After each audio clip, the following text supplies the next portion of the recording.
Socket 7, obsługa SD-RAM, USB i Ultra ATA. Wszystko fajnie, ale z tych obietnic nic nie pozostało, gdy już na samym początku okazało się, że płyta główna jest martwa.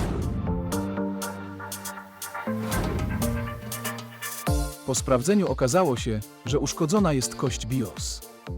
Skoro tak, to od razu wgram najnowszy modowany BIOS.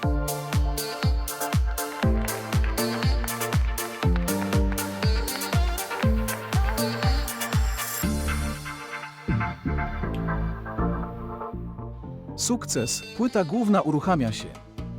Czas zatem zainstalować Windowsa 98 SE i sprawdzić, czy wszystko działa. Po założeniu partycji, sformatowaniu jej, zabrałem się za kopiowanie plików instalacyjnych. Uruchomiłem setup i niestety miałem krytyczny wyjątek w instalatorze.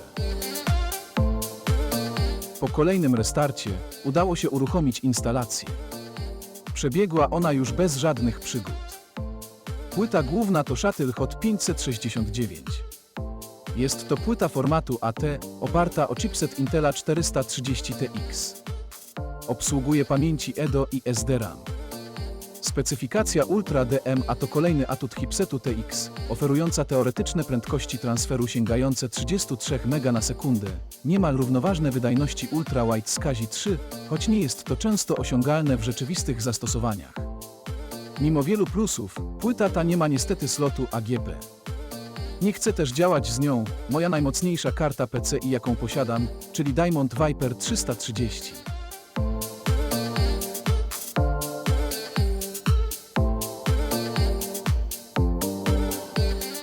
Użyty dzisiaj procesor to AMD K6 II. To kultowy procesor oparty na architekturze x86. Pracował z częstotliwością 233 MHz. Wyposażony w 64 kg pamięci podręcznej, działał przy napięciu 2,2 V. Wyprodukowany w technologii 0,25 mikrometra, składał się z imponujących 9 milionów tranzystorów. Można go było używać na płytach głównych Socket 7 i Super Socket 7.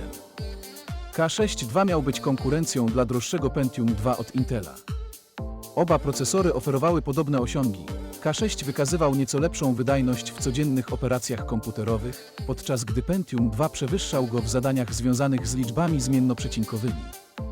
Jednak to K6 II przyniósł AMD ogromny sukces, ciesząc się popularnością i generując znaczne zyski, które umożliwiły firmie zaprojektowanie i wprowadzenie na rynek kolejnego rewolucyjnego procesora, czyli Athlona.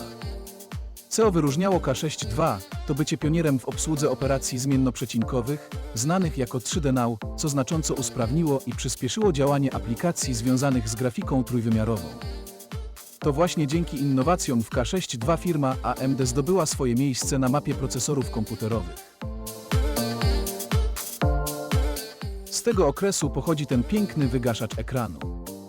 Instaluje się kodek wideo Pegasusa, a więc będzie filmik.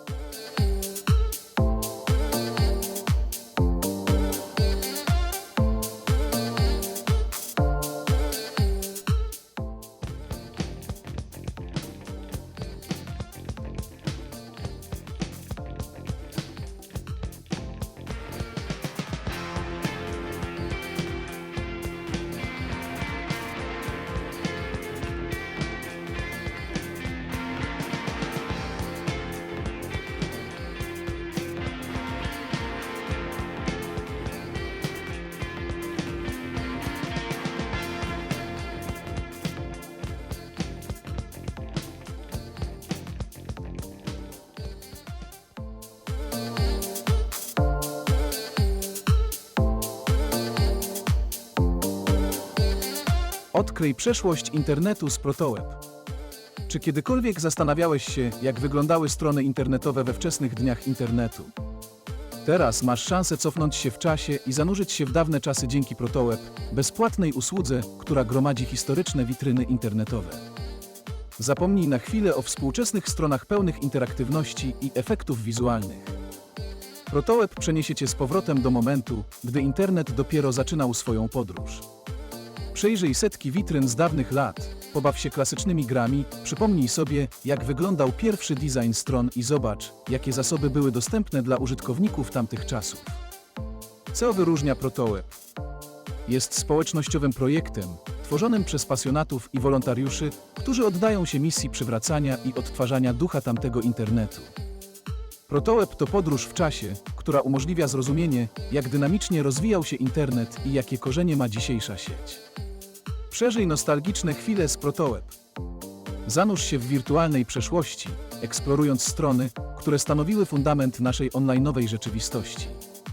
ProtoWeb to bezpłatna usługa publiczna, która hostuje historyczne strony internetowe, aby przedstawić wczesne dni internetu. Hostuje niezliczone witryny internetowe z pobraniami, grami i innymi w pełni działającymi zasobami. Usługa jest w fazie public beta i obecnie przechodzi przez znaczący etap rozwoju, zawiera jednak obszerną bibliotekę klasycznych stron internetowych i zasobów. ProtoWeb, przeszłość jest teraz. Niestety, Sound Blaster 128 jest chyba zbyt nowy dla naszej platformy Socket 7. Zamieniłem go na wysłużonego Sound Blastera O64. Przetestujmy dźwięk ponownie.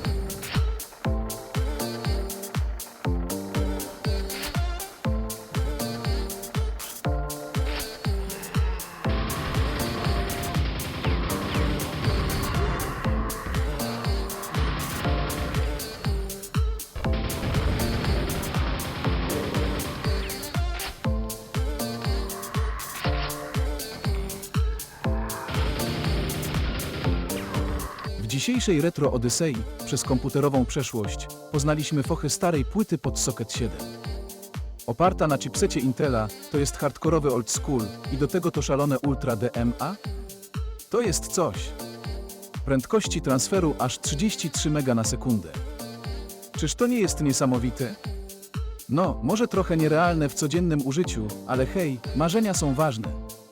A do tego ProtoWeb. Możliwość wrócenia w czasie do dawnych stron internetowych to jest idea, za którą bije serce nostalgią w każdym z nas. ProtoWeb to magiczna podróż do czasów, gdy interaktywność była zupełnie inna, a efekty wizualne, cóż, nie były tak efektowne. To jest nasza kapsuła czasu, zanurzająca nas w kawałku historii sieci. A na koniec próba z dźwiękiem, stary o kontra nowy Sound Blaster 128. Wygrał stary, bo czasami to, co stare, wciąż robi robotę. I tak kończę moją opowieść o tej niesamowitej przygodzie z technologią.